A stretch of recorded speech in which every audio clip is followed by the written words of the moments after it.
What's up everybody, David here, and today I am going to talk about an article that I saw in on one of the blogs, and it basically talks about it's the wedding photographer from hell is what it's called. And it's funny because I guess long story short, the couple wanted a photographer, so they ended up getting an amateur photographer that charged them. I think this was in London, England, but I think it was equivalent to about $850 for the wedding session. And they ended up getting only 15 images out of the reception. I don't know how many images they got out of the actual ceremony, and they were very disappointed. And the photographer even went so far as to utilize their little photo booth and take pictures of herself, and so totally unprofessional. And that's one thing that people need to understand when they're getting a photographer. You need to hire a professional photographer.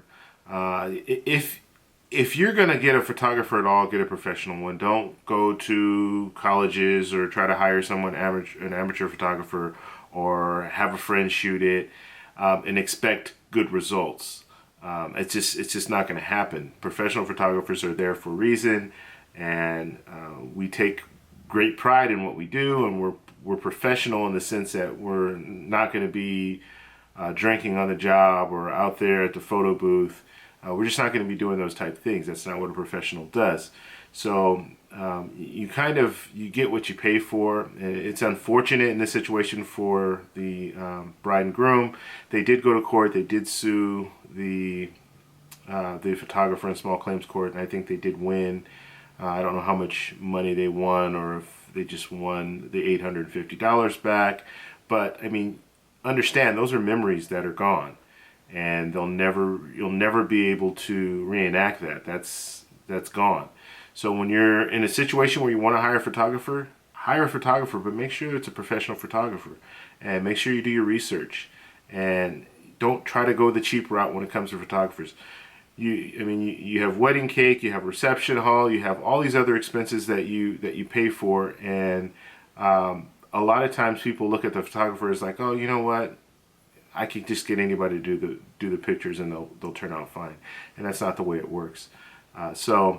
Just something that was really, really interesting, and they call her, like I said, they call her the wedding photographer from hell, and it's kind of going around the internet now, and it's, it's unfortunate that this bride and groom had to go through this, but it's kind of a learning lesson, I guess, for other people to see, hey, if I'm going to hire a photographer, I want to hire someone that's a professional, even if I'm paying twice as much or 3 times as much.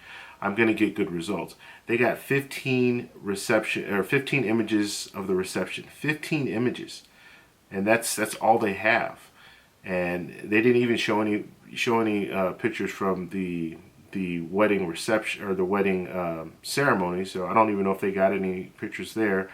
The photographer ended up coming, I think, 45 minutes late.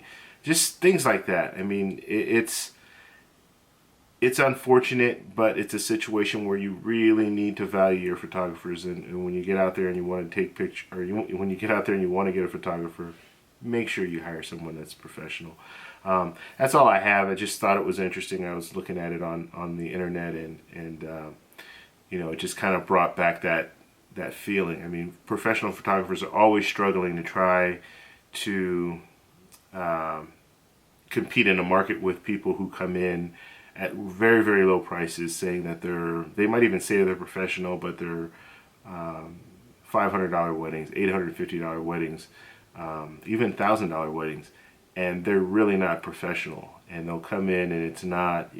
You might get good results out of one or two out of the bunch that are really, really focused on their photography, and they're just charging that $1,000 price because they're trying to get more clientele, more of a portfolio, but they're really, really serious about their craft. But that's one in a 100. I mean, you're really not going to find that many that are charging that price range and getting excellent quality images. So just a little something that I saw, thought I might share with you guys. Please comment, rate, subscribe, and I'll talk to you guys in the next one. Bye.